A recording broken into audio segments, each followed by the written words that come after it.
이 시각 주요 뉴스입니다. 북극 한기가 밀려오며 밤사이 전국 기온이 급락해 오늘 아침 올겨울 들어 최강 한파가 몰아치겠습니다. 서울이 영하 17도, 체감 기온은 영하 26도까지 떨어지겠고 서해안과 호남, 제주도에는 강풍과 함께 폭설이 예상됩니다.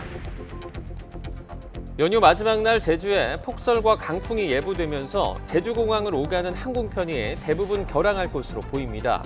광주와 여수공항에서도 일부 항공편 결항이 예상돼 귀성객과 여행객들의 큰 혼란이 우려됩니다. 추경호 경제부총리가 YTN에 출연해 올해 하반기에는 3%대 물가를 볼 수 있을 거라고 말했습니다. 부동산 정책과 관련해서는 총부채 원리금 상환 비율 DSR 규제를 일단 유지할 것이라고 강조했습니다. 10명이 숨진 미국 LA 총기 난사 사건에서 더 많은 사람이 희생될 뻔했지만 한 시민이 몸을 던져 추가 참사를 막은 것으로 알려졌습니다. 경찰은 스스로 목숨을 끊은 범인 주변을 조사하고 있지만 동기는 여전히 불확실합니다.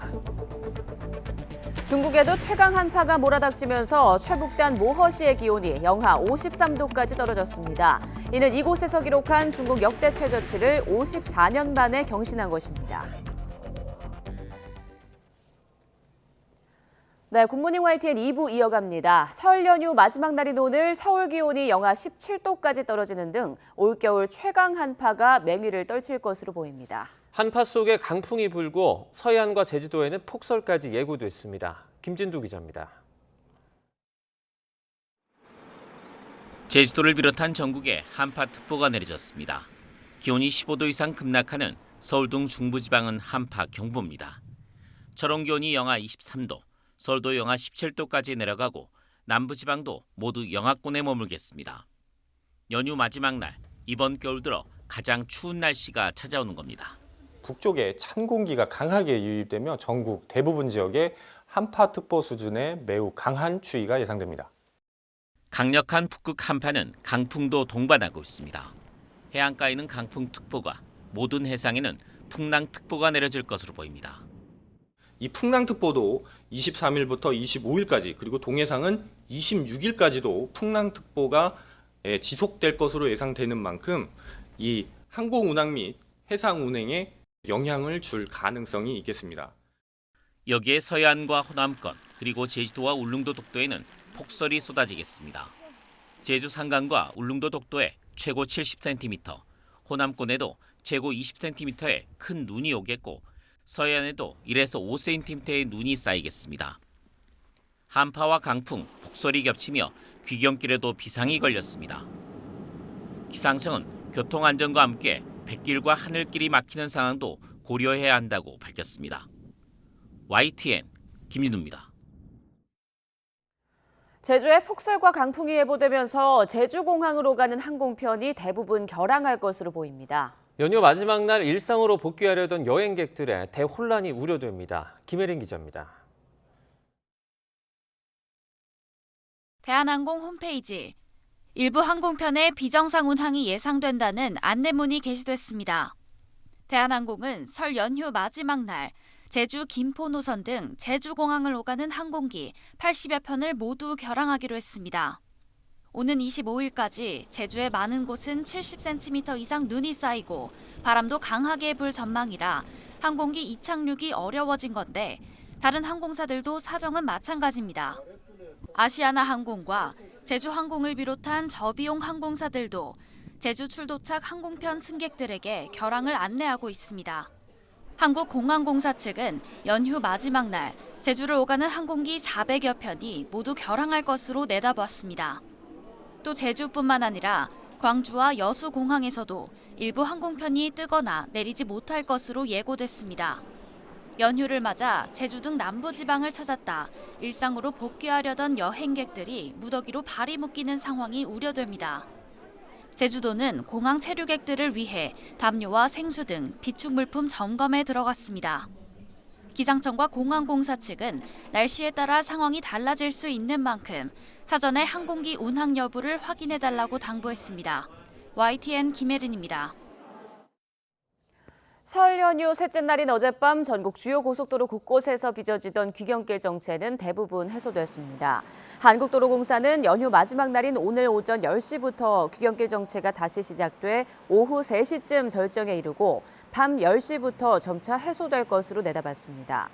교통량은 전국 432만 대로 평소 주말과 비슷한 수준의 혼잡을 보일 것으로 예상했습니다. 오늘 0시 40분쯤 부산 시내 방면 남해고속도로를 달리던 승용차가 앞에 달리던 승용차를 들이받는 사고가 일어났습니다. 이 사고로 앞차 운전자인 50대 남성과 뒤차에 타고 있던 30대 남녀 등 모두 3명이 병원으로 옮겨졌지만 생명에 지장은 없는 상태입니다. 경찰은 음주 사고는 아니었다며 뒤차 운전자가 전방 주시를 소홀히 한 것으로 보고 정확한 사고 원인을 조사하고 있습니다. 최강 한파는 중국에도 몰아쳤습니다. 최북단에 있는 모허시 기온이 영하 53도까지 떨어지면서 중국의 역대 최저 기록을 세웠는데요. 역시 이곳에서 기록한 기존 최저치를 54년 만에 경신했습니다. 김태현 기자입니다. 러시아와 국경을 맞대고 있는 중국의 최북단은 강추위로 이름 높습니다. 헤일룽장성 모허시 아무르 마을에서 측정한 기온이 22일 오전 7시 영하 53도까지 내려갔습니다. 지난 20일 영하 50도, 21일 영하 50.9도를 찍으며 사흘 연속 영하 50도 이하를 유지한 기온이 더 떨어진 겁니다. 중국의 기상관측사상 최저 기록을 세우며 역시 모허의 1969년 영하 52.3도 기존 최저 기온을 갈아치웠습니다. 受超强极地冷空气影响，漠河最低气温已连续3天跌破零下50摄氏度。今天早晨7时，阿穆尔镇最低气温达到零下53摄氏度，突破漠河乃至全国最低气温的历史极值，创历史新低。 한파가 이어지며 난방과 물 공급에 비상이 걸렸습니다. 갑자기 수도관이 얼면서 곳곳에서 긴급 수리 작업이 벌어집니다. 面对极寒天气，我单位抢修队员抢修车辆、热水车、发电车24小时待命，抢修电话保持畅通，能够做到随叫随到，随时出发。 극한 지구인 다싱 안링을 끼고 있는 모허는 연평균 기온이 영하 3도 안팎으로 강추위의 대명사입니다. 뜨거운 물을 사방으로 뿌리면 곧바로 얼음으로 바뀌는 동영상으로도 유명한 곳입니다. 매년 5월쯤 눈이 내리기 시작하는 모허에서는 1년 중 길면 8개월 동안 눈과 얼음을 볼 수 있습니다. YTN 김태현입니다. 중국에선 올해 폭죽 금지 조치가 대부분 풀리면서 새해 벽두부터 곳곳이 화재로 몸살을 앓고 있습니다. 수도 베이징을 비롯해 여전히 폭죽을 금지하는 지역에선 단속을 피해 폭죽을 터뜨리는 사람들과 경찰 사이에 밤마다 게릴라전이 벌어진다고 합니다. 베이징에서 강정규 특파원입니다. 활활 타오르는 들판에 출동한 소방대원들, 서둘러 야간 진화 작업에 나섭니다. 그 바로 옆에선 주민들이 아랑곳하지 않고 폭죽을 터뜨려댑니다. 전국 각지에서 쏘아올린 음력 새해맞이 폭죽에 중국 소방대원들은 춘제 연휴도 없이 현장을 지키고 있습니다. 실제 상하이와 랴오닝성 등지에선 폭죽놀이가 큰 불로 이어지기도 했습니다.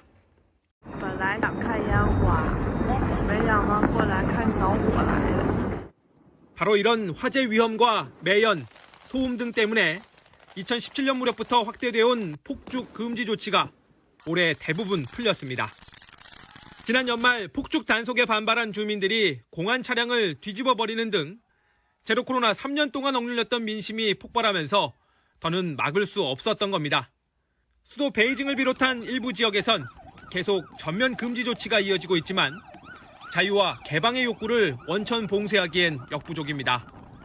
단속의 사각지대에서 몰래 폭죽을 터뜨리는 주민들과 경찰 사이에 밤마다 숨바꼭질이 이어지고 있습니다.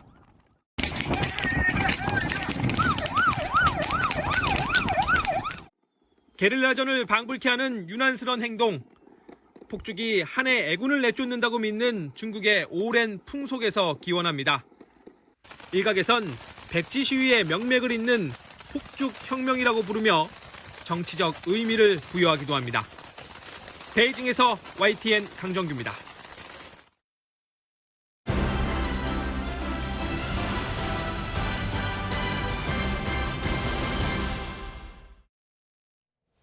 위기 속에 놓인 우리 경제를 진단하고 위기를 기회로 활용할 해법을 찾아보고자 마련한 설 연휴 YTN 기획 시리즈. 오늘은 마지막 순서로 전체 경기 상황과 정부의 대책을 살펴봤습니다. 물가 고공행진에 소비가 줄고 실적이 줄어든 기업도 허리띠를 졸라매는 상황이 이어져 상반기에는 특히 어려울 것이라는 게 대세적인 전망입니다. 먼저 이영원 기자가 취재했습니다. 지난해 소비자 물가 상승률은 5.1%로 IMF 위기 이후 최고치를 기록했습니다. 오름세는 둔화하고 있지만 올해도 안심할 순 없습니다. 전기, 가스, 대중교통까지 공공요금 인상이 잇따르고 있기 때문입니다. 들어오는 돈은 일정한데 나가는 거는 많으니까 좀 힘들더라고. 지금은 10,000원짜리 하나가 옛날 1,000원짜리 하나 쓰듯이 한다니까. 그렇게 많이 안 올랐다는 게 없어. 가서 뭐 말만 하면 다 올랐대. 고물가로 가벼워진 주머니에 소비는 줄 수밖에 없습니다. 작년보다 벌써 확 틀리니까 좀 마음먹거리더라고요. 그래서 가능하면은 덜 먹고 덜 사겠다 그런 생각입니다. 지갑을 닫는 건 기업도 마찬가지입니다. 수출 부진에 실적이 악화하면서 투자 여력이 줄고 있는 겁니다. 채용 규모도 줄어 고용 시장은 얼어붙고 있습니다. 취업자 수의 경우 81만 명 대비 큰 폭 축소된 10만 명 수준 증가가 예상됩니다. 올해 성장률을 1%대로 한껏 낮춰잡은 정부는 상반기에 어려움이 집중될 것으로 보고 있습니다. 문제는 이런 정부의 상저하고 예측마저 장밋빛일 수 있다는 겁니다. 수출과 내수를 살릴 방안이 마땅치 않아 침체 꼬리가 길어질 수 있어서입니다.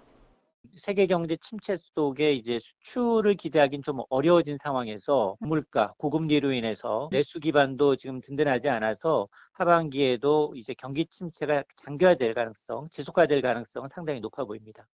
하반기까지 경기 침체가 이어지는 상저, 하저 전망까지 나오면서 가뜩이나 쪼그라든 소비 투자 심리가 더 위축될 것으로 우려됩니다. YTN 이영원입니다. 이 같은 전망과 상황 때문에 정부는 상반기에 역대 최고 수준의 재정을 쏟아부어 대응하겠다는 건데 나라 빚과 재정 건전성의 유지가 걸림돌이 될 수 있다는 숙제가 있습니다. 이어서 오인석 기자의 보도입니다. 정부는 올해 경제정책의 최우선순위를 물가 안정과 취약계층 지원에 두기로 했습니다. 이를 위해 먼저 올해 재정의 65%에 해당하는 156조 원을 상반기에 집행합니다. 공공투자와 민자 부분을 포함하면 340조 원 규모로 역대 최대 수준입니다. 취약계층을 지원하는 직접 일자리는 1분기 92만 명, 상반기까지 100만 명 수준이 목표입니다. 물가 안정을 위해 경유와 LPG, 휘발유 유류세 인하 조치는 4월 말까지 연장되고 승용차 개별 소비세 30% 감면은 6월 말까지 시행합니다. 또 전기와 수도 등 지방 공공요금 인상을 지방 공기업이 원가 절감 등을 통해 최대한 흡수할 것을 요청했습니다. 모든 수단을 총동원하여 상반기 집행 규모를 확대할 것입니다. 일자리, 민생 안정 등 주요 사업들이 적기에 집행되어 민생의 어려움을 경감시킬 수 있도록 밀착 관리하겠습니다. 하지만 나라 살림 상황은 녹록지 않습니다. 지난해 재정 적자 규모가 2년 만에 또다시 100조 원이 넘을 것이 확실시됩니다. 나라 빚도 1년 만에 106조 원 넘게 증가하며 1,000조 원을 훌쩍 넘었습니다. 경기 침체에 따른 세수 감소도 내년 이후에 현실화할 수 있다는 우려도 나옵니다. 고령화가 진행이 되고 출산율이 낮다는 것은 세수를 확보하기 굉장히 어렵고 반면에 지출은 늘어날 가능성이 높다라는 그런 상황이 되거든요. 재정 준칙을 보다 엄격하게 적용할 필요는 있다라고 아마 보시면 될 것 같습니다. 이에 따라 물가와 경기 상황을 고려해 정부가 재정을 신축적으로 집행할 필요가 있다는 지적입니다. 관리재정 수지 적자 비율을 GDP 대비 3% 이내로 막고 GDP 대비 국가채무 비율이 60%를 넘어서면 적자 비율을 2% 이내로 관리해야 한다는 겁니다. 그럴 경우 재정준칙의 통과 등 국회 협조와 함께 경제 위기를 이겨내는 재정 운용까지 가능할 수 있을 것으로 보입니다. YTN 오인석입니다. 추경호 경제부총리 겸 기획재정부 장관이 올해 하반기에는 3%대 물가를 볼 수 있을 것이라고 말했습니다. 추 부총리는 어제 YTN 뉴스 24에 출연해 공공요금 인상 등 물가 상방 압력이 여전히 높다면서도 앞으로 시간이 가면서 서서히 물가는 안정될 것이라며 이같이 밝혔습니다. 추 부총리는 또 금리가 가파르게 오르다 보니 서민들과 일반 경기에 타격을 줄 수 있다는 목소리가 점점 커지고 있다고 전했습니다. 그러면서 한국은행 금융통합위원회가 이런 부분을 종합적으로 판단해 나갈 것이라고 덧붙였습니다. 부동산 규제와 관련해서는 지난 몇 년간 지나치게 징벌적으로 규제를 했던 주택담보대출 비율이나 총부채 상환 비율을 현실에 맞게 조금씩 완화하고 있다면서도 전반적인 총부채 원리금 상환 비율, DSR 규제는 일단 유지할 것이라고 강조했습니다. 민의를 대변하는 국회 앞에는 각자의 절박한 목소리가 담긴 농성 천막들이 한겨울 추위 속에 오늘도 길게 늘어서 있습니다. 2023년 새해에도 국회 문을 두드리며 자리를 지키고 있는데요. 손효정 기자가 만나봤습니다. 서울 여의도 국회의사당 정문 앞 200m가량 되는 인도엔 천막 10여 개가 빼곡히 들어서 있습니다. 이 천막들엔 제각각 국회에 바라는 간절한 요구사항이 담겨 있습니다. 한겨울 추위에도 길 위에서 보낼 수밖에 없는 절박한 사정들을 직접 들어보겠습니다. 노조 파업에 대한 무분별한 손해배상을 제한하는 노란봉투법 처리를 요구하는 노동자들은 오늘도 국회 앞에 섰습니다.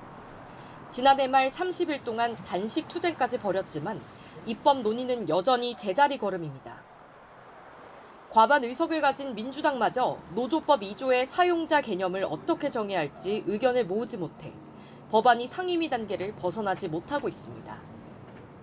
수차례 국회에 호소하고 탄원도 했지만 전혀 진척이 없는 상황에서 이번 회기 때야말로 반드시 노조법 2조 3조가 개정되지 않으면 코로나19 유행 4년차 2023년 새해가 됐지만 백신 부작용 피해자들에겐 평범한 일상은 아직 먼 이야기입니다.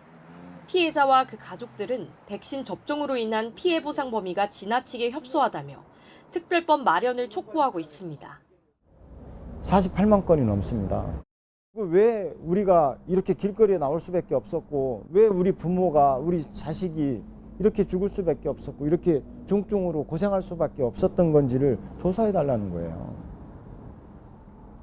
우리의 삶이 다 망가졌어요. 길을 건너면 대표적인 일몰 법안이었던 화물노동자 안전운임제 연장을 요구하는 천막이 있습니다. 끝내 여야가 연장안 합의에 실패하면서 새해부터 안전운임제 효력은 사라졌고 정부가 강제성 없는 표준운임제 추진을 발표하자 화물연대는 사실상 제도를 폐지하는 개혁안이라며 반발하고 있습니다. 작년 1월부터 국회와 정부를 쫓아다니면서 지금부터 논의해야 안정적으로 좀 문제를 해결할 수 있다고 여러 차례 논의를 해왔어요. 3월에 대선이 있으니 3월 이후에 논의하자. 그러니까 5월이 지나면 논의하자. 이런 식으로.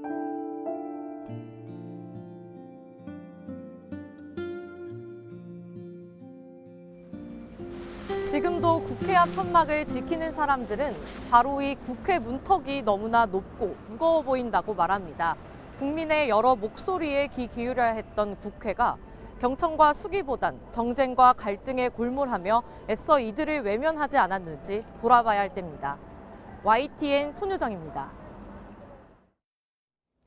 오는 3월 8일 치러지는 국민의힘 전당대회에선 당대표와 함께 지도부의 일원인 최고위원 5명도 선출됩니다. 당내 입지를 강화할 수 있는 기회인 만큼 30대 청년에서 극우 유튜버까지 경쟁이 치열한데요. 일부 우려의 목소리도 나오고 있습니다. 권남기 기자입니다. 현재 국민의힘 최고위원 후보로 자천타천 입에 오르내리는 인사는 20명이 넘습니다.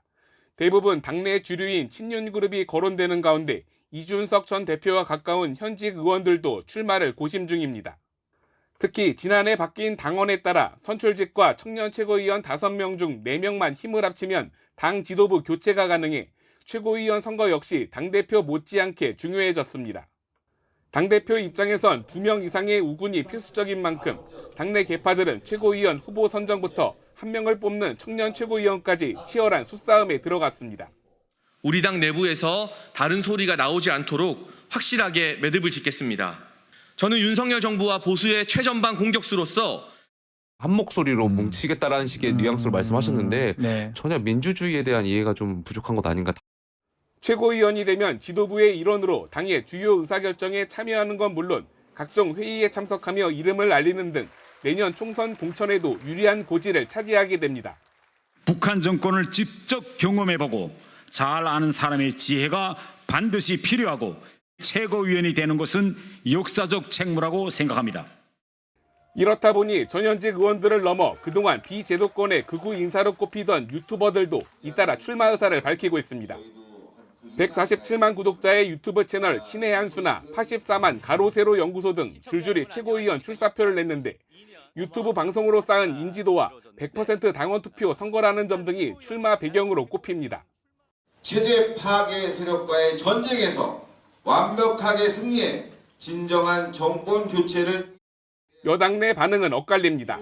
전당대회 흥행에 도움이 될 거란 기대도 있지만 당의 우경화를 부추겨 결국 내년 총선에 부담으로 돌아올 거란 걱정과 함께 실제 당선 가능성은 낮을 거란 예측도 있습니다.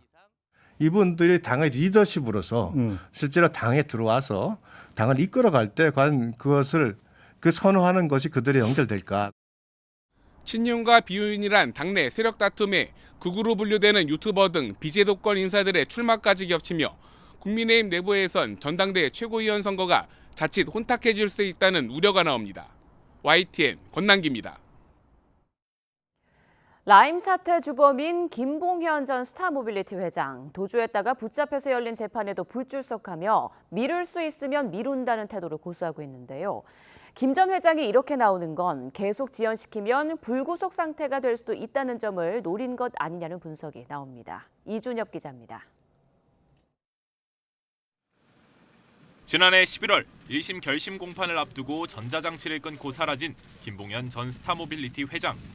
48일 만에 은신처에서 검거되며 다시 법정에 서게 됐지만 검거 뒤 첫 재판부터 불출석했습니다. 불안정한 건강이 이유였습니다.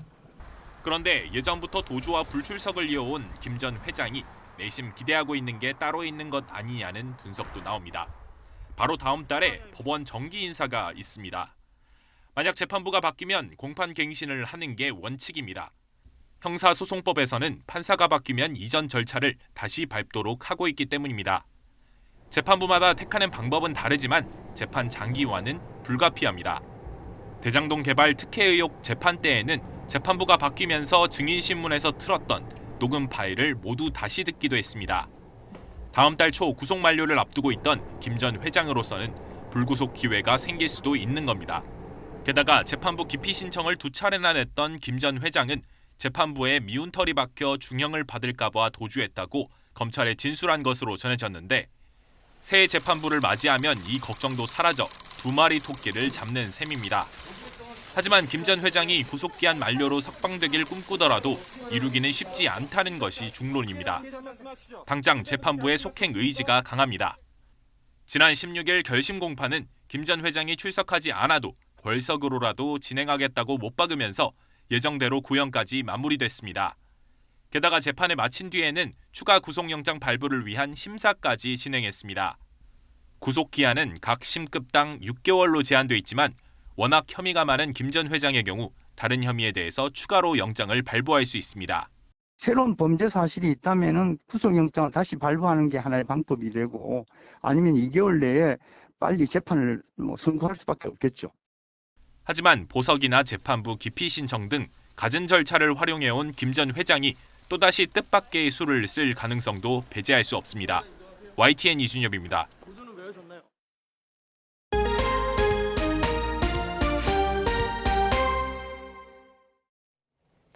YTN은 설 연휴 동안 국민연금 제도 개혁의 핵심 쟁점을 심층 보도하고 있습니다. 국민연금의 재정 고갈 시기가 점차 빨라질 것으로 전망되고 있어 더 오랫동안 내고 더 늦게 연금을 받는 방식으로의 전환에 무게가 실리고 있는데요. 지금의 우리 노동시장 구조에서 국민적인 동의를 구할 수 있을지가 관건입니다. 신지원 기자의 보도입니다. 고령화 시대니까 뒤를 조금 연장, 2, 3년 연장하는 건 괜찮다고 생각하는데 올해 받는 날인데요. 연기를 해놨어요. 저는 지금 소득이 있어서 국회 연금개혁특위에서 유력하게 논의하고 있는 방안은 더 오랫동안 내고 더 늦게 받는 방식입니다. 국민연금을 받기 시작하는 나이는 1961년 출생자 기준으로는 63세부터. 차츰 수령 연령이 늦춰지는 구조라 69년 이후 출생자는 65세부터 받을 수 있습니다. 국민연금을 납부하는 나이도 지금은 59세까지인데 더 늦게까지 내도록 하는 방안이 검토되고 있습니다. 이렇게 해서 국민연금 재정이 고갈되는 시기를 늦추자는 것. 문제는 60세 정년 이후 일자리를 못 구한 상황에서는 연금을 더 늦게까지 내고 더 늦게 받자는 방식이 국민적 동의를 얻기 어렵다는 데 있습니다. 지난해 OECD도 우리나라의 국민연금 보험료율을 올릴 필요가 있다면서 60세 이후에도 보험료를 납부할 수 있도록 가입 연령도 함께 올리라고 권고했습니다. 그러기 위해서는 노동시장 개혁도 필요하다고 지적했습니다. 조기 퇴직하는 관행을 없애고 좀 더 오래 안정적으로 일할 수 있도록 하는 방안을 강구하는 노동시장 개혁을 해라라고 권고를 하고 있어요. 실제로 우리나라 평균 은퇴 연령은 62세로 이른 편이고 그런 이유로 65세 이상 고령자의 소득 수준도 전체 인구 대비 68%로 OECD 평균인 88%보다 낮습니다. 재고용을 해서 원래 받던 월급의 한 60%에서 한 40%까지 받으면서 사회보험료 같은 건 또 직장에서 절반 부담해주면 서로 윈윈 아니겠습니까? 결국 연금을 내고 받는 방식뿐만이 아니라 퇴직 후 제2의 일자리 확보가 함께 이뤄져야 국민연금 재정 안정성 강화도 가능하다는 얘기입니다. 실제로 노동 근로가 끝나는 시점에 바로 연금이 수록할 수 있지와 관련해서 점진적으로 맞춰갈 수 있는 방안과 관련해서 제출되지 않고 시급시기 늦추는 것은 전 국민의 이 빈곤의 터널을 더 길게 하는 것이다, 이렇게 보고 있습니다. 연금 개혁과 노동시장 개혁은 모두 윤석열 정부의 개혁 과제에 포함됩니다.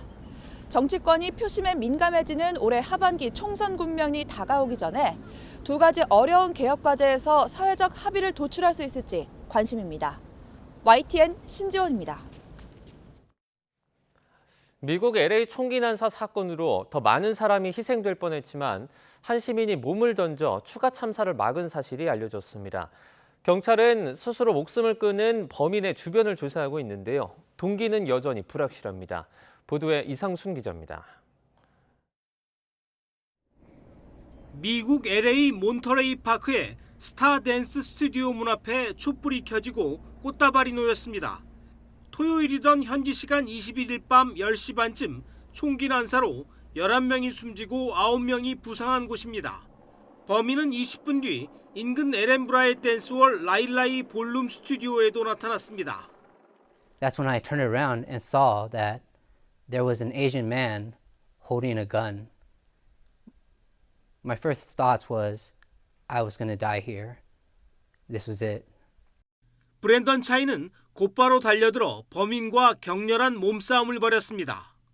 Finally, at one point, I was able to pull the gun away from him, shove him aside, create some distance, point the gun at him, intimidate him, shout at him and say, "Get the hell out of here.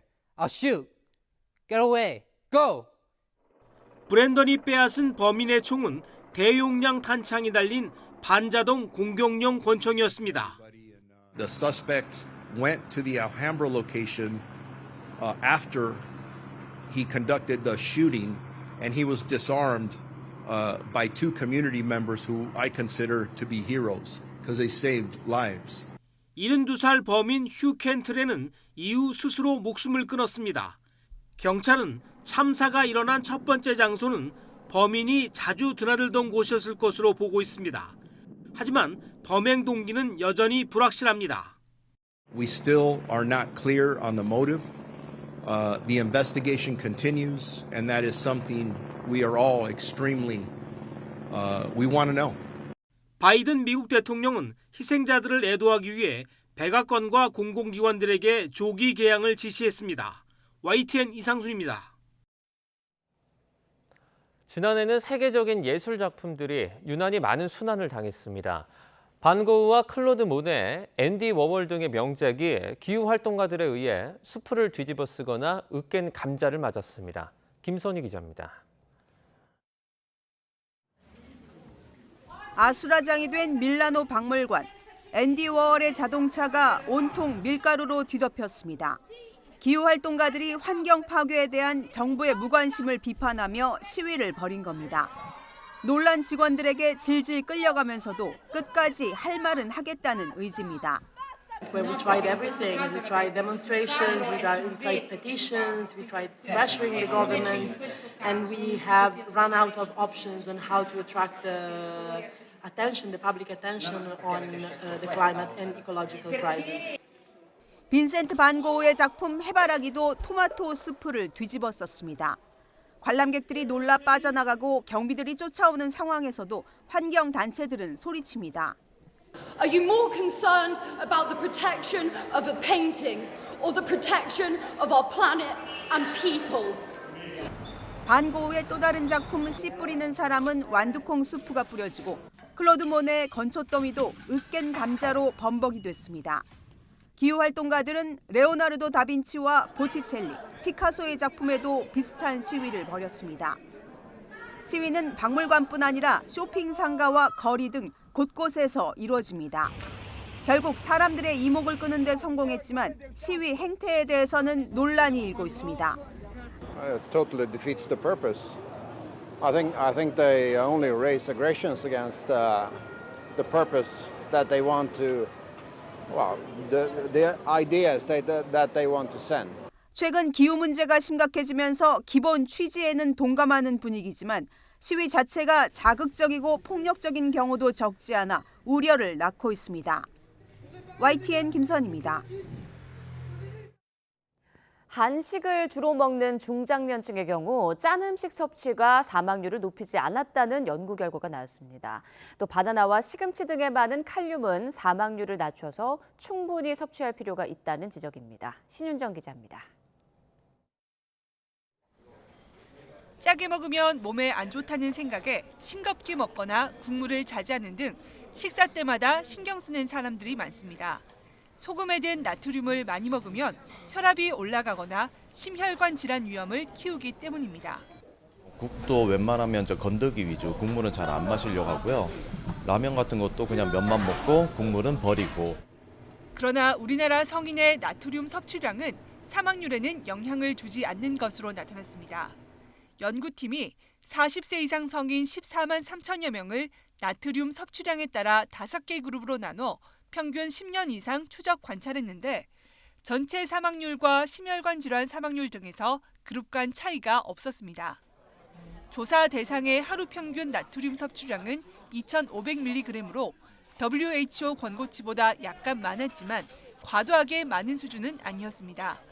또 마늘과 파 등으로 양념한 김치나 된장, 간장 등 발효식품을 통해 나트륨을 주로 섭취하는 한국인 특성도 반영된 것으로 보입니다.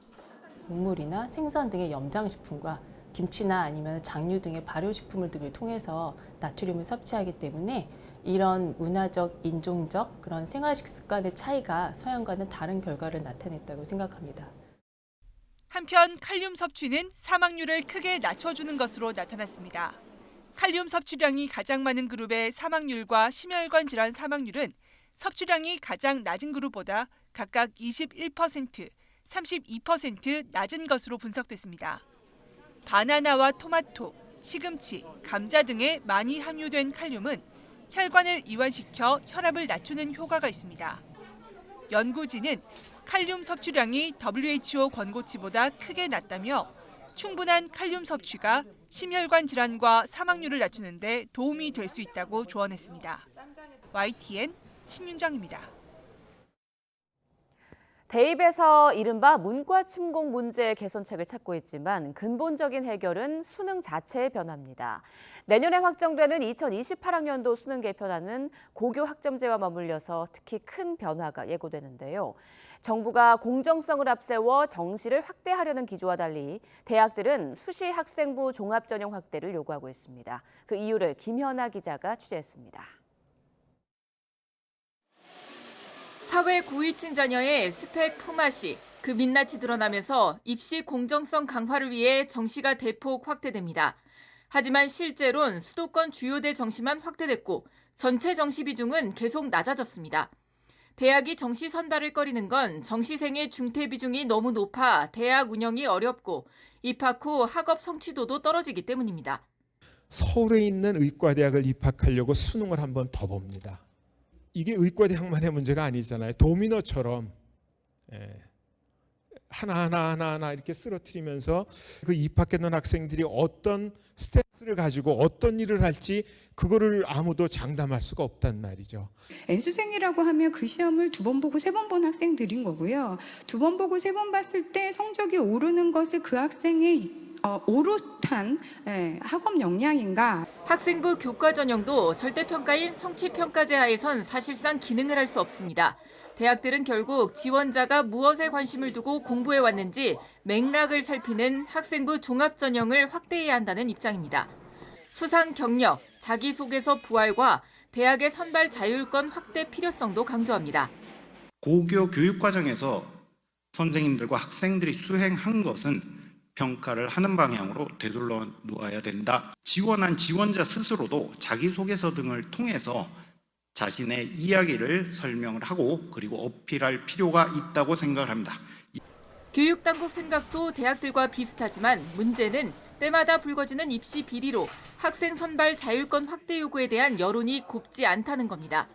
여기에 고교학점제의 지역별 준비 상황과 여건이 고르지 않은 상황에서 대학의 선발권을 대폭 확대할 경우 공정성 논란을 더 키울 우려가 있습니다.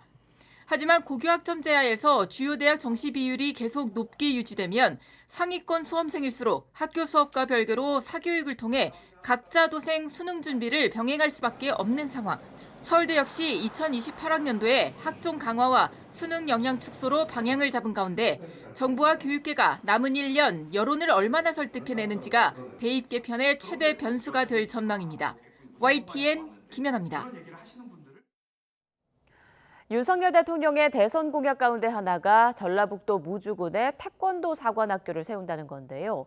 상당한 진통 끝에 국회에서 관련 예산이 통과돼 학교 설립에 탄력이 붙게 됐습니다. 오점곤 기자입니다.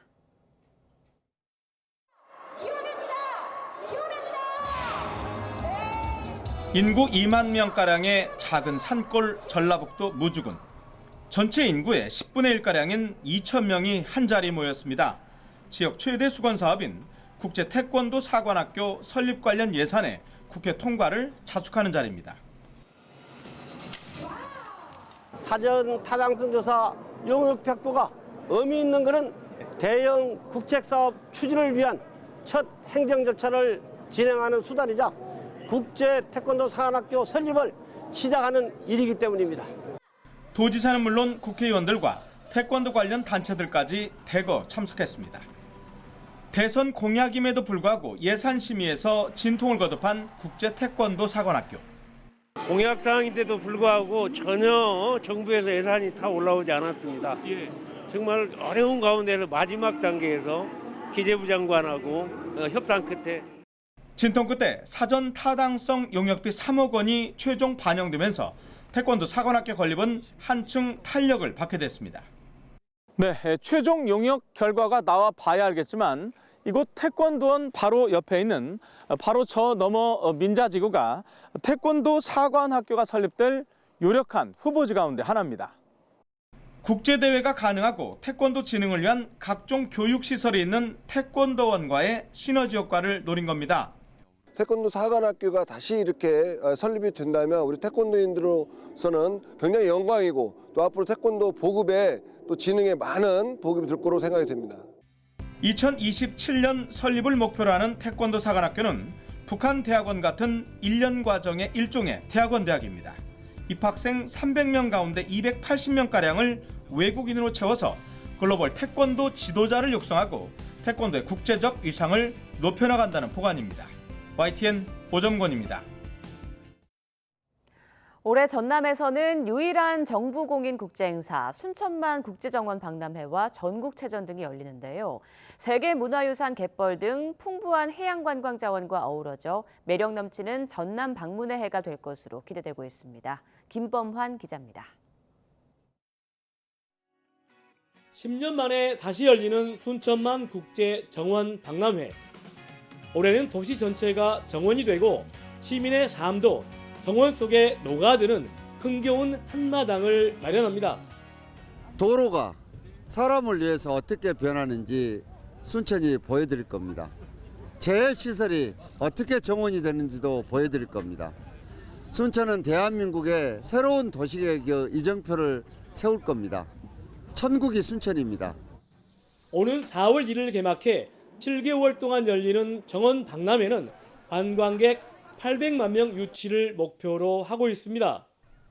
국내에서 가장 긴 해상 케이블카와 그림같이 펼쳐진 아름다운 섬, 세계 자연유산 갯벌을 자랑하는 전남 서남권에서는 전국체전 준비가 한창입니다.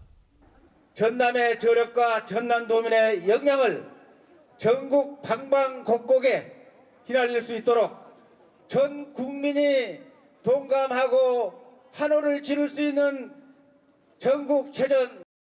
전남 방문의 해를 선포한 전라남도는 국립해양수산박물관과 난대림 유치 등으로 명품 해양 관광도시로서 기반을 더욱 튼튼하게 다질 수 있게 됐습니다. 세계적인 해양관광 핫플레이스 기반이 확충되고 있습니다. 전남이 중심이 돼서 남해안을 세계인이 찾는 글로벌 해양관광 벨트로 적극 조성해 나가겠습니다.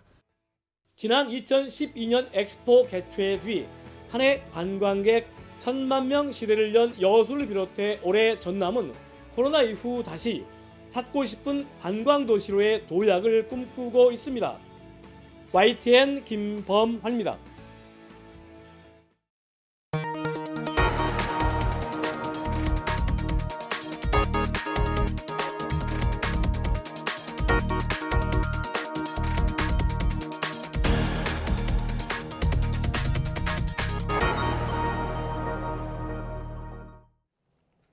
세계 미술 시장에서 박서보, 윤영근 등의 한국 단색화 작품에 대한 관심이 높은데요.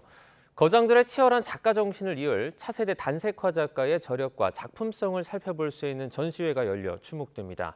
이교준 기자의 보도입니다.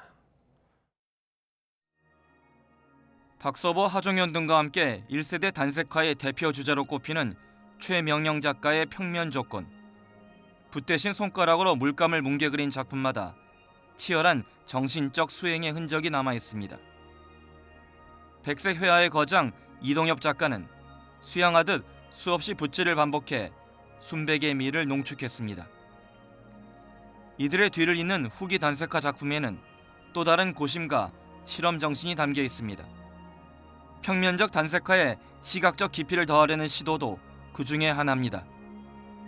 에폭시 수지 표면을 송곳으로 긋고 물감을 칠한 뒤 다시 에폭시 수지를 바르는 작업을 반복해 여러 겹이 빚어내는 무한 공간을 구현했습니다. 시각적으로는 평면이면서 또 시각적으로는 공간을 느낄 수 있는 2차원과 3차원에 함께 겹쳐진 어떤 평면을 만들어보자. 평면에 대한 어떤 다른 질문을 하고 싶었거든요. 이인현 작가는 붓을 대지 않고 캔버스에 푸른 빛을 배어나오게 해 우주의 색채를 표현했습니다. 비단 옷에 삼배옷을 걸친다는 뜻의 의금상경이란 주제로 열린 이번 전시회는 단색화 등 한국 추상 회화의 잠재력을 엿볼 수 있는 자리입니다. 안으로 온축시켜가지고 자기를 드러내지 않고 감추면서 내면의 빛을 강조하는 그런 작가들 15명을 선정한 것입니다. 내면의 힘을 화폭에 응축하는 다양한 방식으로 한국 단색화의 저력을 이어가려는 작가들의 도전은 계속되고 있습니다. YTN 이교준입니다. 코로나 속 전 세계적으로 불경기였던 지난해 유독 K-팝의 음반 수출은 사상 최고치를 기록했습니다. 요즘 음악을 CD로 듣는 것도 아닌데 음반 판매량은 왜 늘어나는 걸까요? 차정윤 기자가 분석했습니다.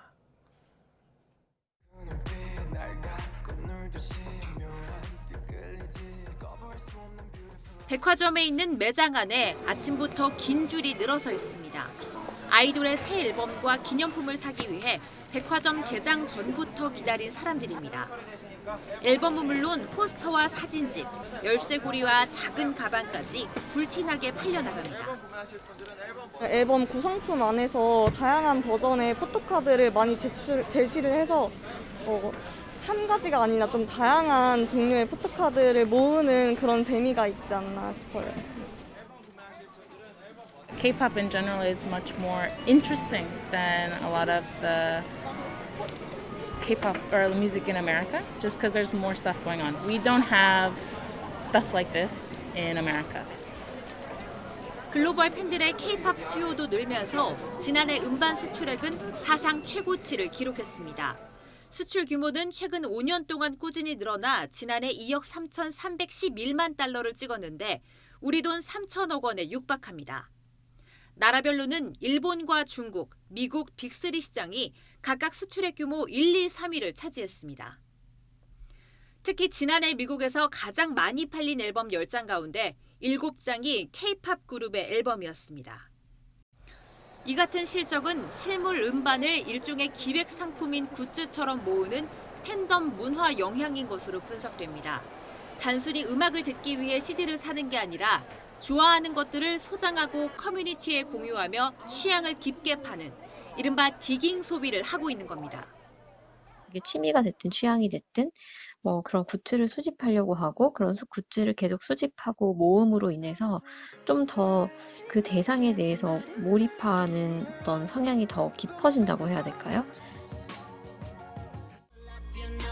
좋아하는 대상에 집중하며 다양한 경험과 수집을 통해 만족을 추구하는 MZ세대의 몰입 문화가 K-pop 콘텐츠 산업의 성장을 견인하고 있습니다. YTN 차종은입니다. 나이가 들면 DNA에 돌연 변이가 쌓이면서 세포가 망가져 죽음에 이른다는 것이 기존의 노화를 설명했던 이론입니다. 그런데 과학자들이 노화의 주요 원인을 새롭게 밝혀내 늙은 쥐를 다시 젊게 만드는 데 성공했습니다. 최소라 기자입니다. 유전자가 정확히 일치하는 쌍둥이 생쥐입니다. 한 마리는 털이 희고 듬성듬성한데 다른 한 마리는 검은 털이 수북합니다. 검은 쥐는 털 상태뿐 아니라 뇌와 근육, 신장 조직도 더 젊어졌고 멀었던 눈도 회복됐습니다. 해당 쥐에만 3가지 유전자를 섞은 칵테일 인자를 주입한 결과입니다. 이 칵테일 인자는 DNA 돌연 변이를 고쳐주는 단백질이 오작동 없이 정확한 위치로 이동하도록 만듭니다. 연구팀은 DNA 손상 그 자체가 노화의 원인이라고 봤던 기존 이론과 달리 DNA를 수리하는 단백질의 기능 저하를 노화의 더 큰 원인으로 지목한 겁니다. 따라서 DNA 수리 단백질을 활성화하면 다시 젊어질 수 있다는 것을 증명했습니다. My colleagues and I believe that not only are epigenetic changes a primary cause of aging, but that these changes are driven by the ongoing process of DNA breakage and repair. 연구진은 돌연 변이를 일일이 고치는 건 어렵지만 단백질 활동을 조절하는 건 비교적 간단하다고 설명했습니다. 또 영장류를 대상으로 실험을 진행 중이라며 이번 연구 성과가 심혈관 질환이나 당뇨, 퇴행성 질환 등 노화 관련 질환을 치료하는 데 도움될 것이라고 말했습니다. YTN 사이언스 최소라입니다. 폴란드가 현지 시간 23일 독일의 레오파드2 탱크의 우크라이나 공급 승인을 공식 요청할 것이라고 밝혔습니다. 마테우슈 모라비에츠키 폴란드 총리는 이 탱크의 우크라이나 공급 승인을 독일에 요청할 것이지만 이는 부차적인 문제라고 말했습니다. 이에 대해서 슈테펜 헤베슈트라이트 독일 정부 대변인도 아직 폴란드의 요청이 들어오지 않았지만 승인 가능성을 배제할 순 없다고 말했습니다.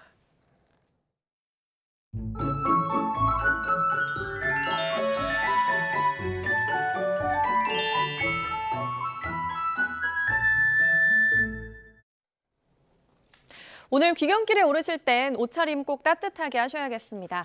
전국에 한파특보가 내려진 가운데 기온이 어제보다 15도가량 크게 떨어졌는데요. 현재 강원도 철원과 파주가 영하 16.4도, 서울 영하 14.6도를 보이고 있고요. 찬바람 때문에 서울의 체감온도는 무려 영하 24도까지 떨어졌습니다. 한파에 이어 해안가와 제주도는 강풍까지 비상입니다. 초속 20m가 넘는 강풍이 불면서 지금 전 해안과 제주도에는 강풍특보가 내려져 있고 대부분의 상해는 풍랑경보가 발효 중입니다. 오늘 대부분의 항공편과 배편이 차질을 빚을 것으로 예상되니까요. 미리 운항 여부를 확인해 주셔야겠습니다. 레이더 영상 보겠습니다. 새벽부터 제주도와 호남 서부에는 약하게 눈이 내리고 있습니다. 지금은 눈발이 약하지만 점차 눈이 강해질 것으로 예상되면서 제주 산간과 울릉도 독도에는 대설경보가 내려졌고 그 밖에 제주도와 호남 서부 지역에는 대설주의보가 내려졌습니다. 내일까지 제주 산간과 울릉도 독도 많은 곳에는 70cm 이상, 호남 서해안에는 30cm 이상의 많은 눈이 오겠고요. 그리고 그 밖에 호남 지역과 제주도에는 5에서 20cm의 눈이 쌓이겠습니다. 오늘 낮에도 한낮 기온은 서울 영하 12도, 안동 영하 9도, 울산 영하 6도로 대부분 영하 10도 안팎에 머물겠습니다. 그리고 내일은 서울의 아침 기온이 영하 18도까지 떨어지면서 한파가 절정에 달하겠고요. 모레는 수도권 등 중부와 호남 지방에 또 한 차례 눈이 오겠습니다. 지금까지 날씨 정보였습니다. 네, 굿모닝 YTN 2부 마칩니다. 잠시 후 3부가 이어집니다. 시청해주신 여러분 고맙습니다.